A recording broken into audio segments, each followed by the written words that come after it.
Hi folks, Harry Frank from Red Giant here, and we are kicking off week 7 of AFX 217. So this week we're jumping into our jungle ID. And I actually had a different idea in mind for this, but at the last moment I kind of shifted gears as to what I was going to do with this. So anyway, the reason is partially because there was actually a major free tutorial launching, I think this week, a Video Copilot that was largely doing exactly what I had planned for the jungle theme. So I decided to do something a little bit different. This is partially inspired from a couple things. A lot of this is actually taken inspiration from Lost posters and Lost IDs, but I just wanted to do some Photoshop trickery, some tsunami work, some particular smoke, and actually do the palm trees partially with Trapcode Form. The birds are also Trapcode Particular as well. And actually, as I play through this, I'm seeing some things I'd like to fix and clean up. The camera motion isn't quite exactly there. Things aren't quite lining up perfectly. And I'll explain why this is kind of tricky once we get to it. You can see the water and the land are slipping a little bit. So hopefully I can do a better version in my my lesson version here. So let's get to it. Oh, no, I don't want my finder. I want jungle ID. So let's make our jungle ID. This will be our lesson version, and we'll work at 1280 by 720. And 6 seconds. So we need to begin with our assets. Now, I combed through something I mentioned earlier, which is the United States Fish and Wildlife image archive. And there's a number of royalty-free freely distributable images that they have on there. They're not awesome, but some of these are, well, things I just wouldn't be able to go out to and shoot, like a picture of a marsh. Now, I wish they wouldn't have cropped things. Could be a little bit better, but this is actually pretty good to start with. So this is going to be kind of our filler. So that is our JPEG, and what we're going to end up with is, I just call this the jungle fill. So I just kind of repeated it a number of times. So let's take this marsh photograph, and I'll show you how I kind of, how I did this. So let's make a copy of this actually. So let's go to history, clone that, and close the originals. So first thing that I'm going to do is, as you notice, I'm working in CS6 if you haven't seen it. So Photoshop CS6 is a little bit different. Pull up the crop tool, and by default, the crop tool just kind of works, well, applies itself to the edges of the image. And I'm going to crop out most of this stuff at the bottom, all that gunk, and just get the grass and the trees. And actually, I need to drag this up a little bit because we're going to need to paint back in some of that stuff. Oh, actually, you know what? I should make this a new layer. Now, we're not going to get that purple back there as I drag this up. We'll just get transparency. And I want to get rid of that sky in the background. Now, there's a number of ways to do this. I could use the magic wand, click on that, refine the edges, go to refine edge, view an overlay to see the thing. But generally what I do when I have quite a bit of contrast like this is jump to the channels and take a look at what channels I have available. So, you know, we can look at red or green or blue, but I find that blue usually has the most amount of contrast. And what I can do is use that blue, crush it a little bit, and use that as a matte. So I'm just going to Command or Control click on the blue channel. I'll load that, the dark areas as a selection. Turn my channels back on, go back to my layer here, and simply click the mask button icon thing down here, whatever you would call it. It's always going to be inverted from what you actually want, so all we have to do is invert the image of that mask. So Command or Control I, and we need to crush this a little bit. So with that mask selected, hit Command L to bring up our levels, and I'm going to bring this together. Now, what I found is when you're crushing a matte like this, you're going to end up with this little valley area that is kind of the right area to focus your matte area. Now, as good as it it looks on the transparency checkerboard in the background, this isn't actually very clean. So let's make a new layer, drag that below, and we'll fill this with, purple, or I guess I'll just hit D to do my default colors, and fill that background with black. Now, certainly isn't ideal. I can do the similar techniques to what some keying plugins do, which is kind of soften a little bit, and then I can bring the levels back in and crush those levels a little bit more. Just certainly one thing I can do.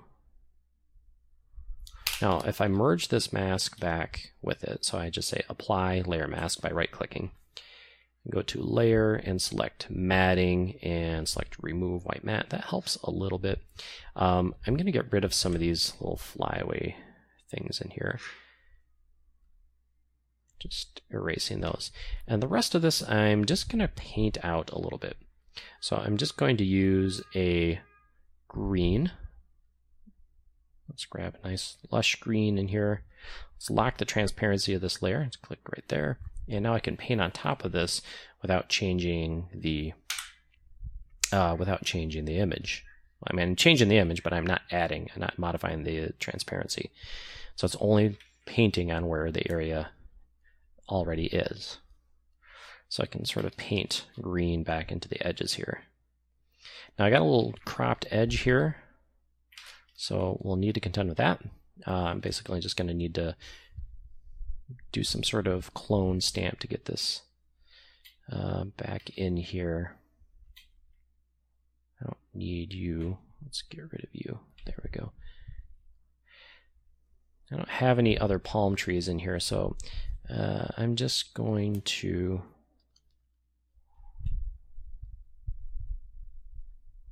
kind of do this as best I can, like that.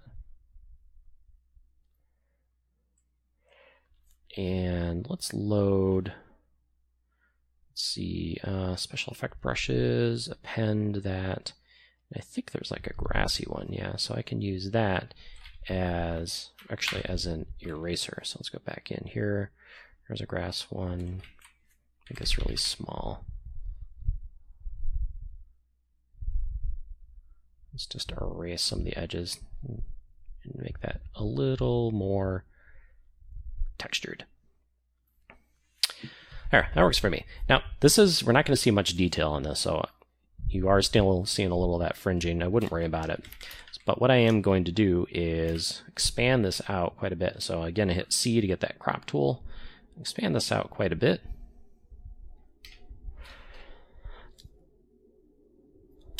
And let's take this layer, push it all the way over to the side, and I'll just hold Alt or Option to drag that over and copy it.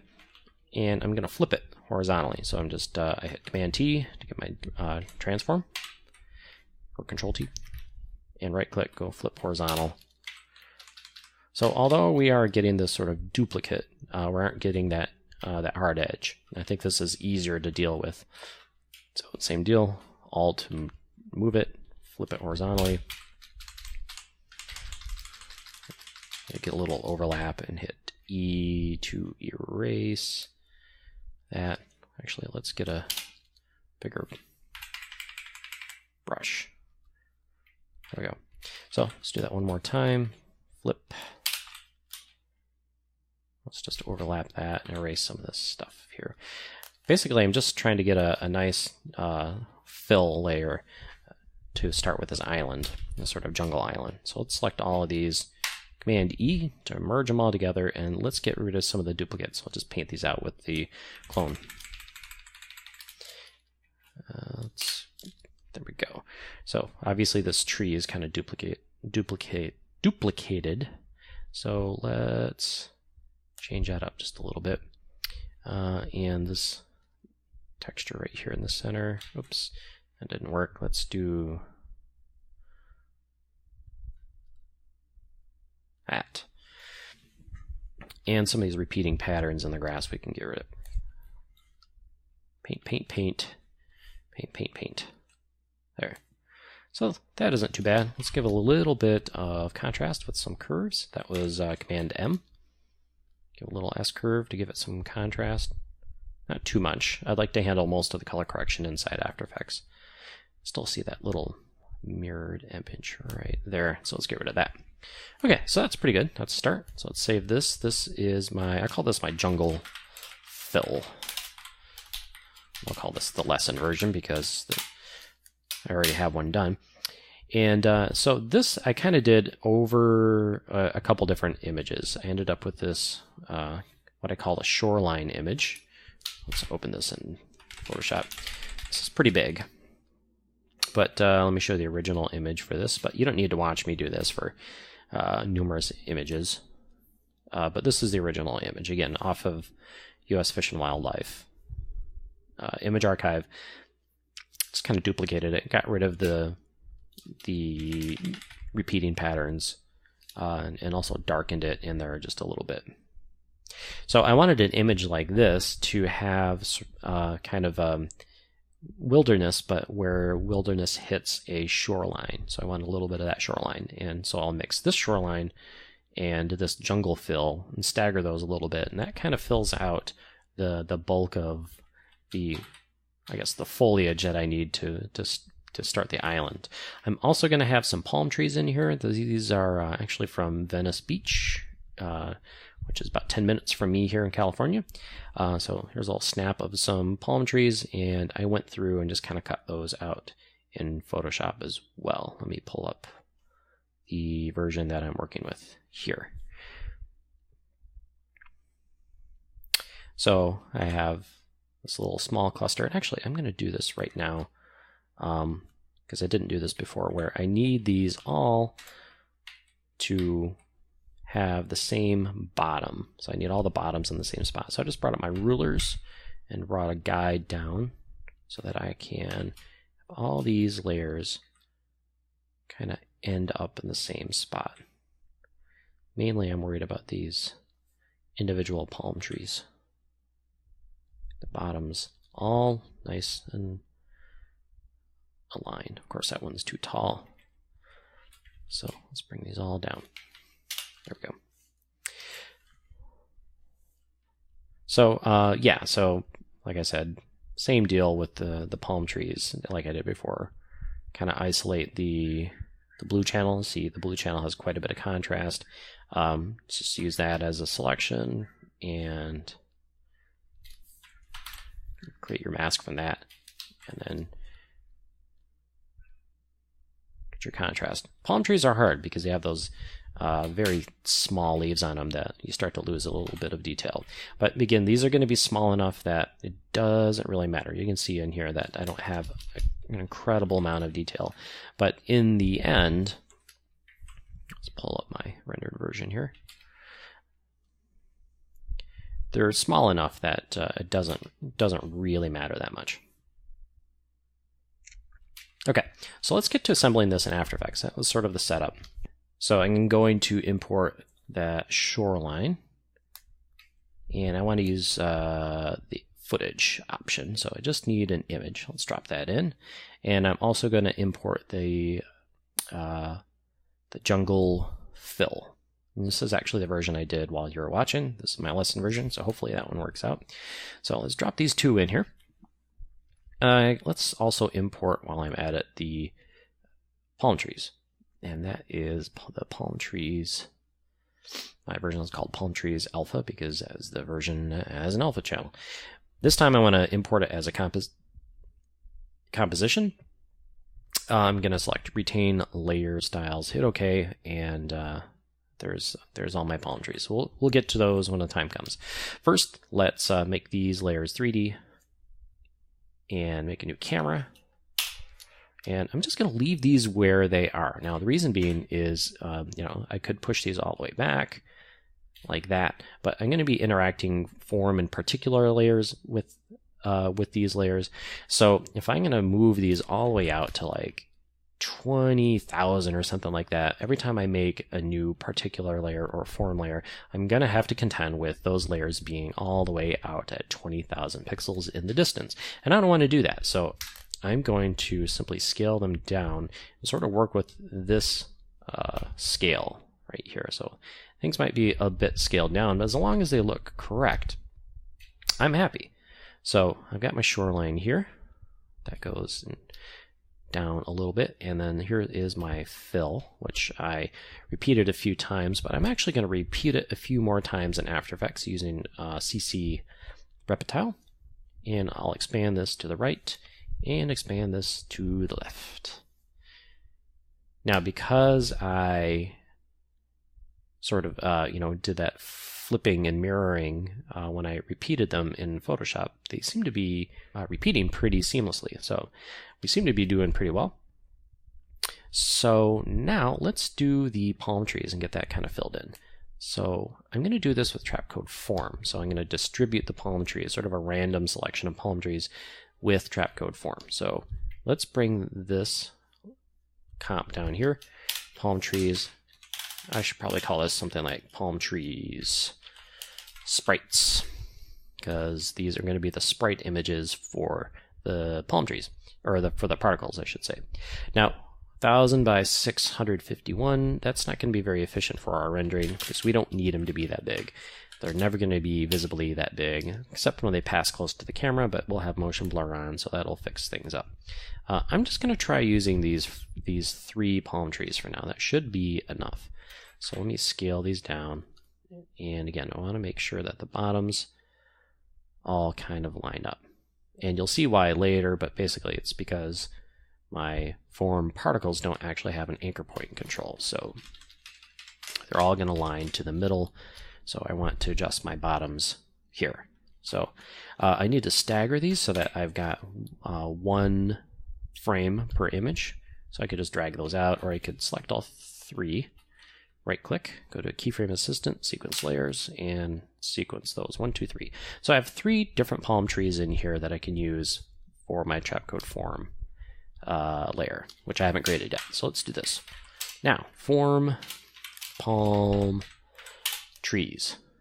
Let's go to Trapcode Form. There. This is what I meant by having my form in the same space as my layers. If I had those layers 20,000 pixels out in the distance, I would have to do this and move that way out there, and then you're dealing with the visibility, which disappears at 20,000. So anyway, just keep everything in the same space. So I'm going to work with a box grid. Let's just set this to 1, maybe 12 in X, 1 in Y. And let's go to the particle section and make this the size much bigger, and make the base form a lot bigger. And the up and down, otherwise known as the y-axis, up and down, is something we'll adjust later. But as you can see, we have an evenly spaced grid, and that's not exactly what we want for palm trees. Palm trees should be occurring pretty randomly in the wild. So now, one option that we have is to use disperse. This randomizes the particles, but it randomizes them in all directions, and that's not what we want. We don't want palm trees floating in the air and below the ground and all that kind of stuff. Although this is a little bit modeled off of the Lost poster, we're not going to go that, not going to be that far out there. We want our palm trees planted on the ground. That's how I like my palm trees. So another option we have to move things around is to use the fractal field. Now, by default, in fact, you've probably always used your fractal field this way, where you go to displace and you just crank it up and it moves them in all different directions. But the difference is that, well, it's constantly moving and displacing the particles. This is where we get a lot of the cool stuff that Form does. But we can unlink X, Y, and Z so they're not, the particles are not being affected equally in all 3 axes. In fact, I'll set this to individual, and then I can just displace them along the x-axis. Now, effectively, what we're doing is randomizing their position along the x-axis, which is pretty cool, but they're still kind of dancing around. But that is because the flow evolution defaults to 50. So let's just set that to 0. Now we have them all nicely randomly spaced. If I want more, I can cram more in. We can also do things like size random, random rotation, all that kind of stuff. But now I think is a good time to go in and set our particle type to a sprite and define its texture to be those palm trees. Set the time sampling to a random still frame, so it'll pick one of those random 3 still frames. Let's also drag it behind these because we want them behind. And finally, let's crank up the size till we start growing palm trees. There we go. In fact, let's move them up. Now notice as I move this up and down that they move through that fractal field. And it's important to understand that Form, and actually pretty much all Trapcode plugins work that way, where you see the order of rendering, the order of operations is organized, or the order of operations in the plugin is displayed through the interface. And I'm poorly describing this, but basically the first thing you see, the base form, that's always rendered first, and then things that happen after that are rendered after, or I should say calculated after. So we calculate the base form points, and then we apply a fractal field to those points. So as I move the base form, that is before the fractal field. So as I move the base form around, that is moving through the fractal field. Fractal field is not moving because that is downstream from the base form. So the fractal field is not moving when I move the center XY. Now some more undesirable things are the overlapping that we're seeing of the particles. That's because the default blending mode is add, so I'm going to set that to normal. And we can also do random rotation, like I said. So let's go to rotation, maybe set this to something like 3. Also, we want some size random. Maybe set that to 50 and turn up the size a little bit more.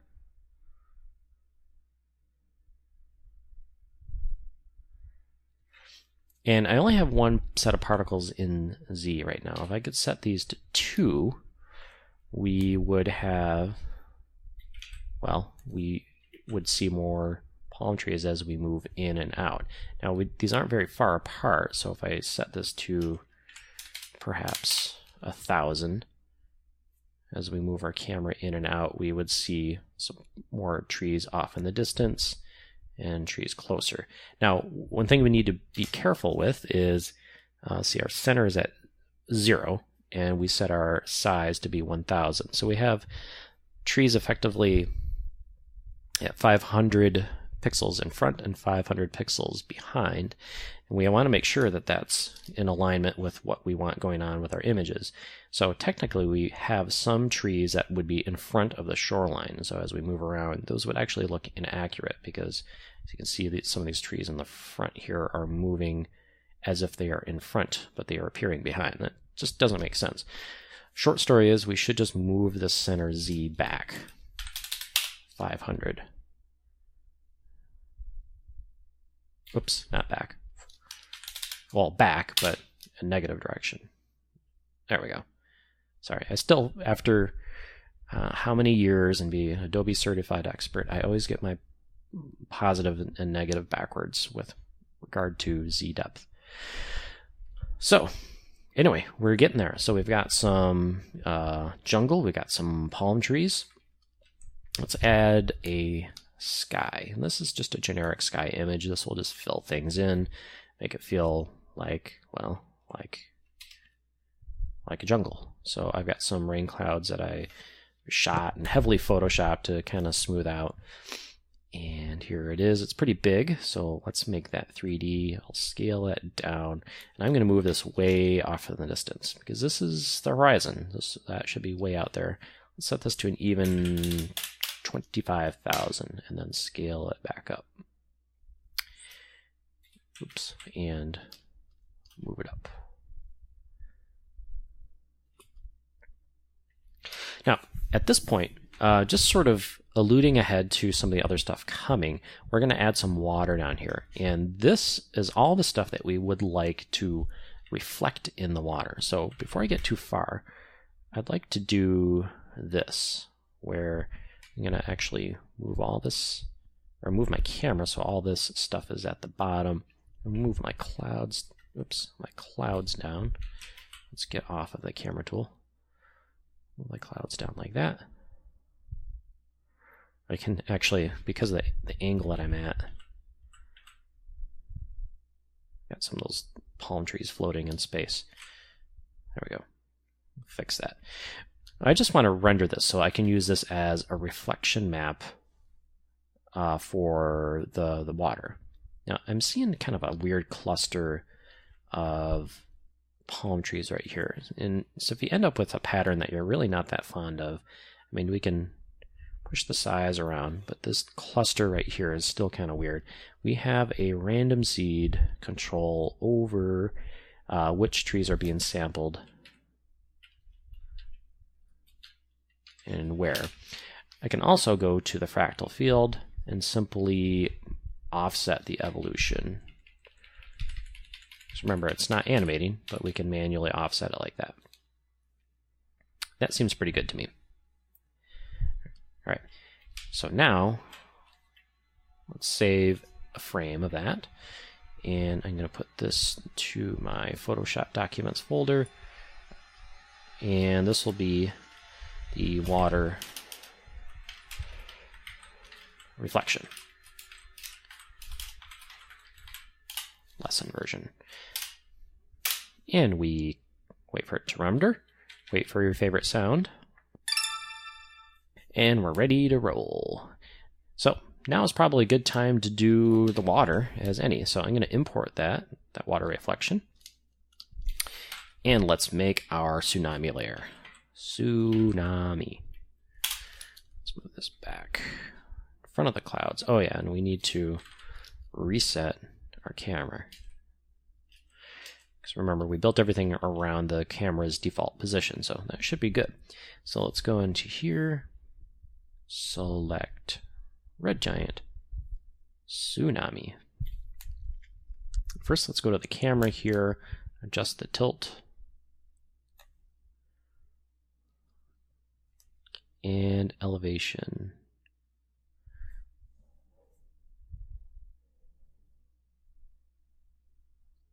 So I'll set my tilt to about 80 degrees and elevate it so that, not 80, I think I need to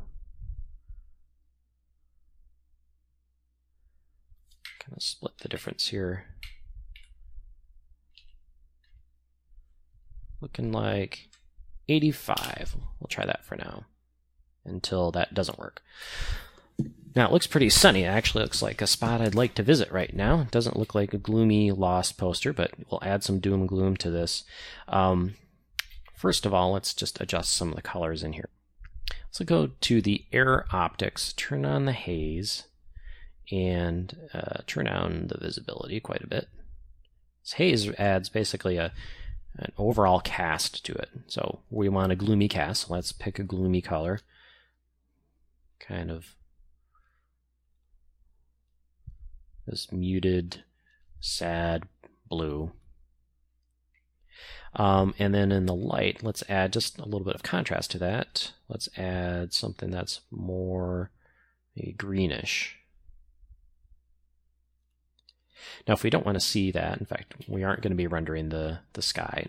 And let's render only the water. Now, if we want to add that reflection map, let's go to image map number 1, select map layer, and oops, we need to drop it in. So let's go to water reflection, turn that off, go to tsunami, map layer, water reflection, and we don't want displacement, we want to texture just above the surface. Now this is actually flipped from what I want it to be, and I could either, well, let's just do this. Let's do it in Photoshop. Flip vertical, because we want it to be a reflection.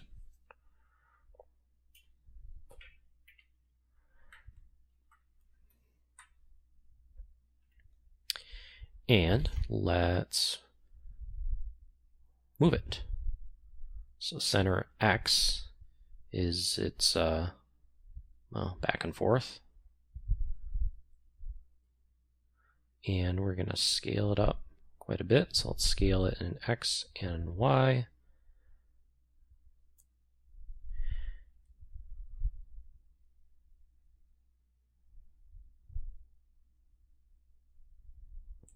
So we're just going to catch some of that tree line and all that in here. And that's actually going to go quite a ways towards selling some of that water. In fact, I'm going to go into Photoshop and add a bit of contrast. All right, now as you remember, by default, Tsunami uses this sort of fast rendering texture mode. And actually, I mean, this doesn't look too bad, but we could go into realistic, so it actually renders water displacement. And to change this a bit, we can go to define grid size, knock that down so that we have a lot more detail in the water, like that. Well, you start to see some of the repeating patterns in the fractal map that's going on. So, but we can turn both of these grid sizes down just to add a little bit of detail. And we can bump up the vertical scale maybe to 3. Now I'm seeing, you know, my version that I did before looks a lot better. So let me just solo this and see what I did differently, because I like what I did here. It looks pretty good. And as far as I know, I went through everything here. So I did the haze color. I turned down the haze visibility. And haze visibility, yeah, it's pretty much the same. Haze visibility 0.6. And we did light 1. I did kind of a blue. Yeah, okay, let's turn this to a kind of a bright blue.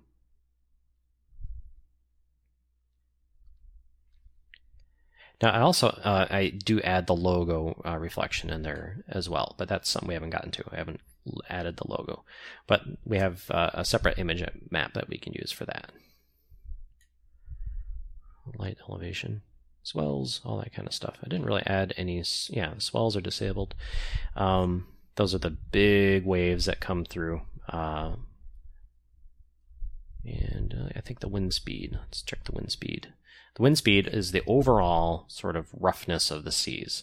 The waves are largely caused. I mean, the waves are caused by a number of things, like the moon and all that. But wind speed right here, which I have set to 8, should be the same over here. Wind speed. Let's turn that up. Yeah, we're getting there. I think from here it's just a matter of getting some of the right colors. So this one, I'm just going to copy this, that haze color, to see if that makes a dramatic difference. Oh yeah, I do have a pretty different haze color. There we go. And then this was my blue. So I'm adding sort of a haze, an overall cast from the sky that is that green. And I guess what I did was I did these backwards. I did a greenish water and a blue haze before, so I have these kind of inverted. So, feeling pretty good. So I just need to get the reflection map in place and we should be good. So let's turn this back to texture and just double check this reflection map. Just pre-compose this. Call this my water reflection. This needs to update. There we go. And go to transition, linear wipe. Fade that off. Like that.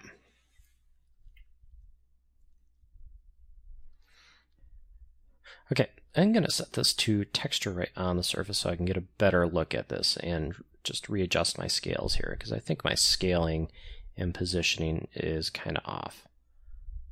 So I can see that the trees are right there. I'm going to push those in. I can see where that fade starts.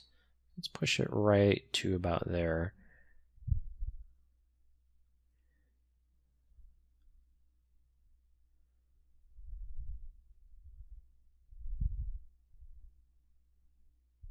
Okay, let's call that good. And then let's go back to realistic. And we'll add a logo in there as well. Okay, so we got our jungle fill, we've got our shoreline. I'm going to fade that out just a little bit. Let's bring up our mask tools. In fact, I'll just double click on that to add a rectangular mask to this layer. Drag this up a little bit, go to F, unlock that, and feather this just a little bit in the Y axis.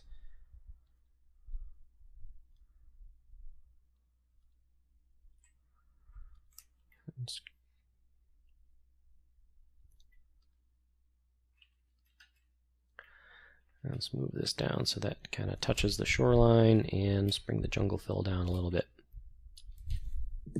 All right, now to actually add some gloom to the water, I just kind of manually added what I guess it would be kind of a vignette to the water.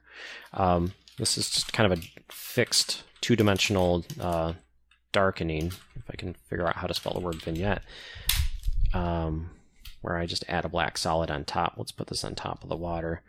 And this kind of just adds some gloom. So I'm going to draw this solid right about here. Set this to subtract.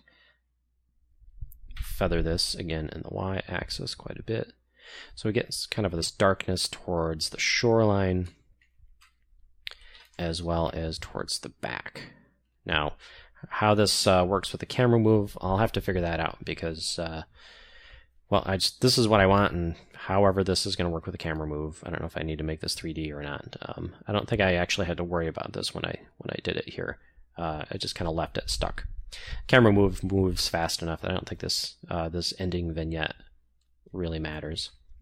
But what does matter is this black solid on top of everything else, because it is gonna block our clouds back there. So need to draw another mask. Also set this to subtract.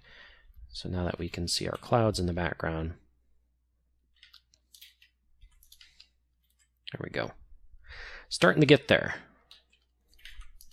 Let's drop our logo in here. Let's go into, oh, actually, I'll do it right along with you. So let's, is anyone else annoyed that I designed this at a very small Photoshop? Whoops. I should have done this in Illustrator, but I quickly did this in Photoshop when I originally designed this logo. So set this to import as footage, let's drop this in, make it a 3D layer, and let's move this forward. So we want this out over the water, and scale it down. So we want it reflecting in the water, so let's go back to Tsunami. We have another image map, so we'll use image map 2, map layer, logo. Now, kind of interesting, but I don't see much use for it here, is that this defaults to using displacement. So it actually, punches it in the water. We don't need that. In fact, let's set this back to just texture and set this to texture. Oops, I'm sorry, image map 2. Set this to texture above surface. And we can see our Terra logo in there. Let's flip the scale, -0.2.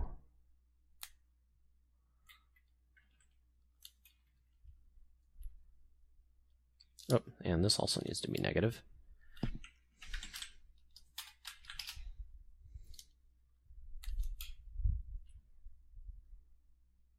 They're still flipped. Well, I thought I could get away with this, but actually what I did in my original was, I thought I was taking an extra step, but I think this is actually a necessary step. So, well, I'm just going to duplicate that logo and do it how I did it before, which is create a logo reflection layer and take this in and flip it upside down. So I'll just hit scale, ask for scale, and set this Y value to a -100. Sorry, didn't need to lead you on a wild goose chase there. So let's take this logo reflection, go back to Tsunami. Actually, let's just solo our Tsunami layer. And we have, there we go, Solo, the logo, and the tsunami layer. So I can scale this. Let's turn off adaptive resolution.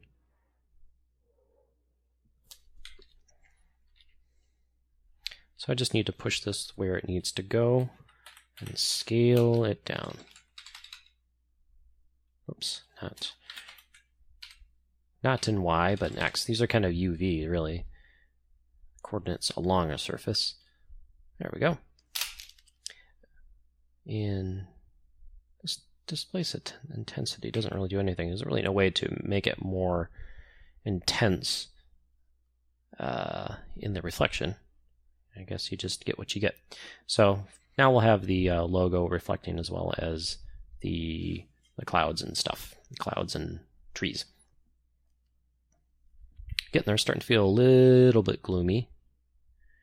Let's add the smoke. So let's add some particular smoke. Particular smoke. Trap code. Particular. So again, we just want some constant moving stuff. So anytime we're using smoke, I tend to use a kind of a box emitter. We'll crank up the size in X and a little bit in Z. Well, yeah, I guess quite a bit in Z. And let's move it down here so it's kind of along the water. And in physics, we'll set this to blow to the right. So positive direction will make these blow right. Notice these are going up and down. That's because we've got a velocity right here. So they're uniformly moving in all directions.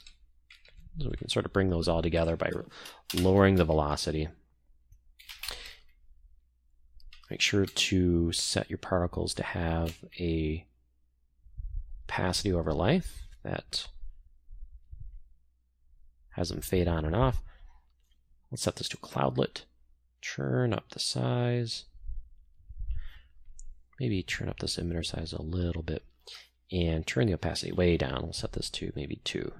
And we start to get that smoky kind of feel. Get some size, random, maybe turn up the size a little bit more.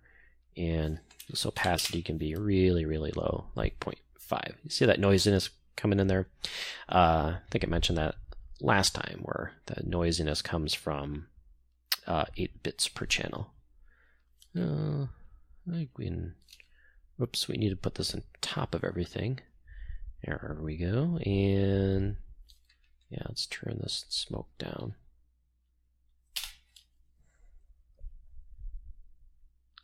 Okay, so where's the doom and gloom, you might ask? Well, this is where our color correction is really going to come into play, because you can do a lot with color correction.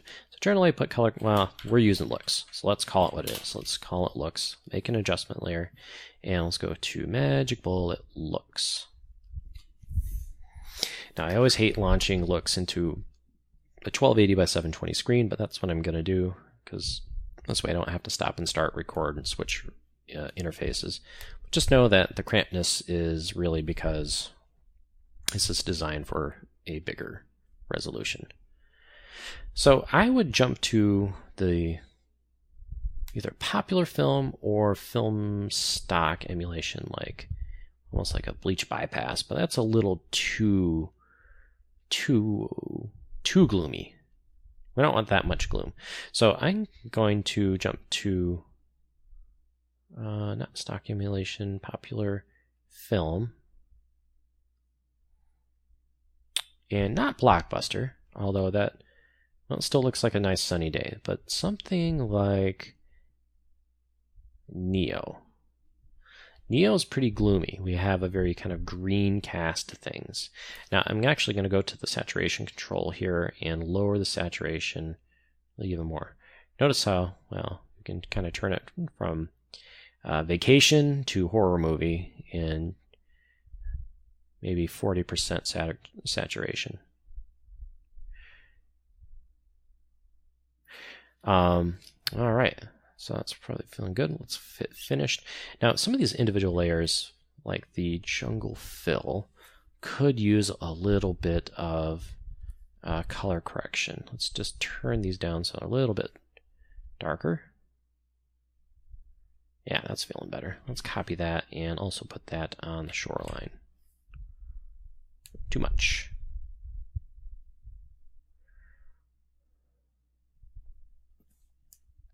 Let's turn up the tsunami protection wall. Turn it up, turn it on. There. Actually, we're feeling pretty good. It's getting. I'm impressed with myself. Also, I still like my original. My original is still better, I think. This one still has a bit of a lighter feel. I think overall, on top of my looks, I'm still going to add another set of curves. Well, I guess I could do it. If I wanted curves, I should have just done it in looks. So let me just show you where you can do it if you had thought of it at the right time, which is to go into your tools here. And I've got my cramped interface, but one of these is curves. So we have actually a curve. And what I was going to do is do an S curve, which is actually built right in to the tool here. So if I crank up that contrast, that brings shadows down, the highlights up a little bit. Also bring those shadows down a little bit more. Or I guess I could have just thrown a curves control on there. And one last thing before we do our camera move is to just add a little bit of shine for some volumetric light coming from the top. So let's go up here to trap code shine, put the source point way up top, up in the heavens, set the transfer mode to, let's just do screen, set the colorize to one color, and this can have such a huge impact on the look of your composite. You know, is this a gloomy island with rays of hope raining down, or is it just a gloomy island that you're stuck on and you're probably going to die? And that's, I don't know. I'm not sure which one I'm doing here. But let's do add a little bit of shimmer, so it'll start to break up those light rays from the top. And we don't want them all through the screen here, so I'm going to reduce the ray length just a little bit, so it's just kind of coming from there. Definitely looking like a Lost poster now. I just put the city reflection in the water, and then we'll definitely be lost. Okay, so now here's the challenging thing. Well, not too challenging. I mean, doing the camera move in this is going to be pretty straightforward if I turn off the water layer. Now everything's going to be super easy. In fact, let's get rid of the logo reflection that I screwed up on earlier. And I'm going to have the camera end right at 3 seconds. Let's set the keyframe right there. Actually, let's set both position and point of interest, because I might want to start the camera move up in the trees or something. So let's move the camera forward. So the logo, the trees, the shoreline, and all the shorelines are actually pretty high resolution, so as I move close to them, things hold up pretty well. We've got some palm trees floating out in space there.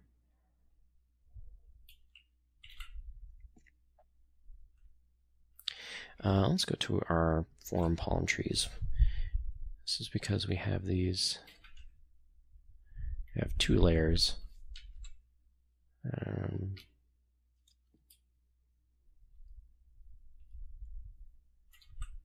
Let's actually just move these down and push the particle scale up a little bit, or scale, the size.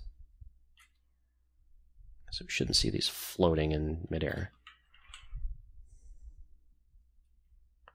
So if I can quickly shoot by these trees, just like these last couple of keyframes, and ease those in. Pass by the palm trees. Again, we'll turn on motion blur to smooth all this out. This moves out and lands nicely on the logo. Pretty cool, except for the water. Oh, my palm trees are sticking out the bottom now. These palm trees are going to be the death of me here. Let's move these stupid palm trees up. trying to think why these are, I guess they are staggering in Z space. Do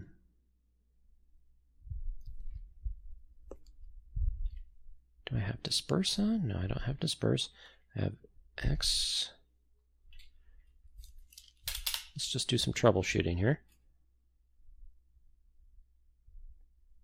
They're different sizes. I don't remember having this problem before where they are all anchored. They're all using different... Because I can't anchor them separately. I guess they're all being sized. I guess I just didn't notice that before. They seem to all be pretty rooted there. Trees, I did like this. 1, 2, 3. Those are all rooted at the bottom.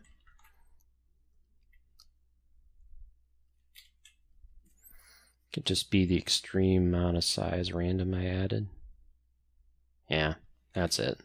I shouldn't, because I have varying sizes already, so I don't really need a whole lot of size random. Aha! So don't do that. Okay, so back on track. So I turned down my fractal field display, so let's turn that back up. And I can also start adding these back in Z. There we go. Let's move these down. It's quite a few palm trees.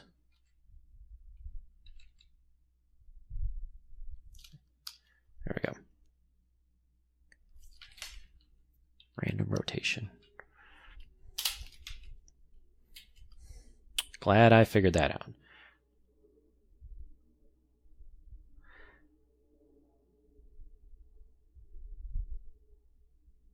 So I've got palm trees out here in basically in the water.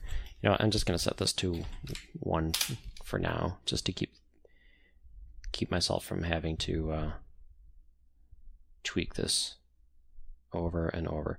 So I'm going to leave that water layer off while we're behind the bushes right there. So let's just trim that up right there, because we don't need it on the other side here.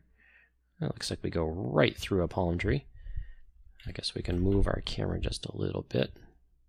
There we go. So we fly through the trees, the bushes, and all that. So what I have to do is set some keyframes here for the water. So that's my camera here. I would just wish there was a way to quickly and easily map the camera to the After Effects camera. We don't have that, so we have to think creatively. Let's turn off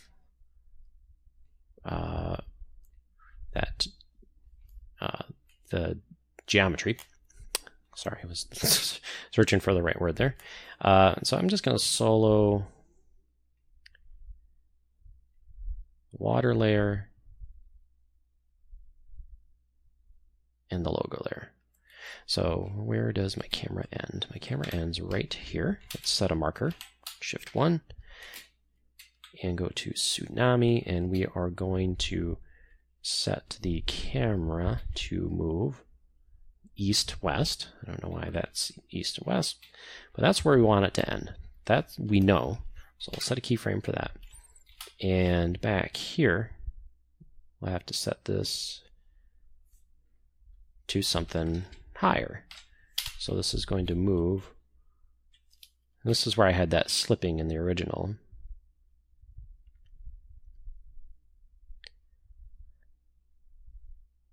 So here's where we need to make sure that this is moving at the same pace. So if I set this to a lower value, does it seem to be working any better? Actually, kind of does. Oh, and make sure to ease that in so that they slow to a stop at the same rate. Nope. Let's double click that. 250.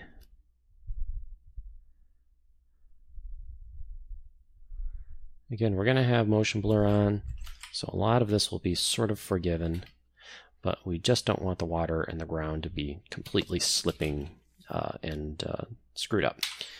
Okay, so this is the point where I switch back to the one that I kind of like. And you'll obviously have this project to download and take a look at. This isn't to say that this is right or this is right. I just like this one better. Yours will certainly look different. But one thing that I want to point out that is in here is this little thing of birds that flies through. And this is, I love this preset. I use it all the time. And we don't really need to go through how to do it because you can probably figure out how to do it. But you can actually get this preset free through Red Giant People. This is actually an old preset back in the day. If you're old enough to remember Trapcode People, which is a site that was maintained by Peter Norby before Trapcode products were managed by Red Giant. And unfortunately, Trapcode People went down. The content was lost. This was one of the presets that was on there. So if you register with the site, everything's free. You don't have to pay or anything. In fact, I don't think you have to register for any newsletters or anything.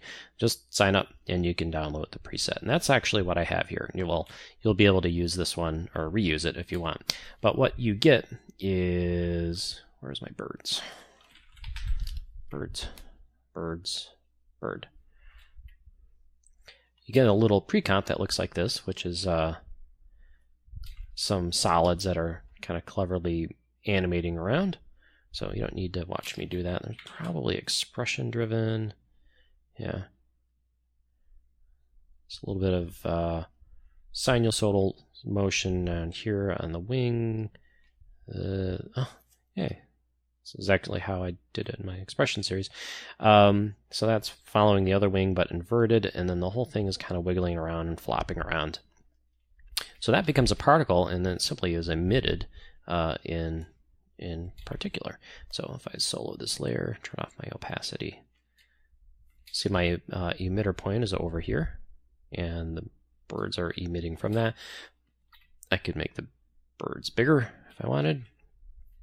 In fact, I think I will. Just make them a couple bit bigger. And look at the keyframes here. So they start emitting and they eventually go down to 0. So if we want more birds, I can double click on that keyframe. Let's set it to maybe 10 to get a nice little flock of birds there.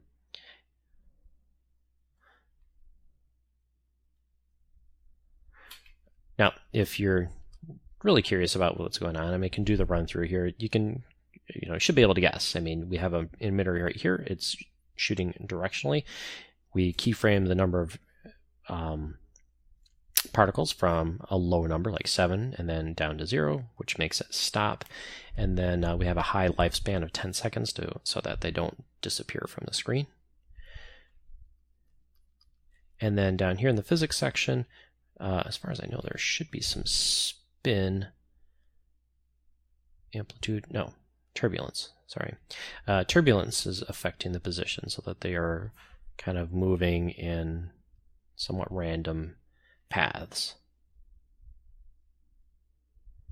That's really about it. It has a very low fractal scale right here. So the motion that is happening is, although quite random and large, but they're large swooping fractal motions. Motions, I don't know what the right word for that. Fractal motion path influenced by fractal fields. Sorry, you can see it's late. I'm rushing to get this done because this is holiday weekend. So that's really about it. We got the water, the smoke, the birds, the trees, the clouds, the reflections, the birds. Oh, there's actually an extra layer in there that I didn't go through, but it's just another tree, which looks like that. Actually, it's quite a bad matting job. This is also from U.S. Fish and Wildlife Service, but scaled down, it actually doesn't look too bad. And here we go, sort of our lost jungle,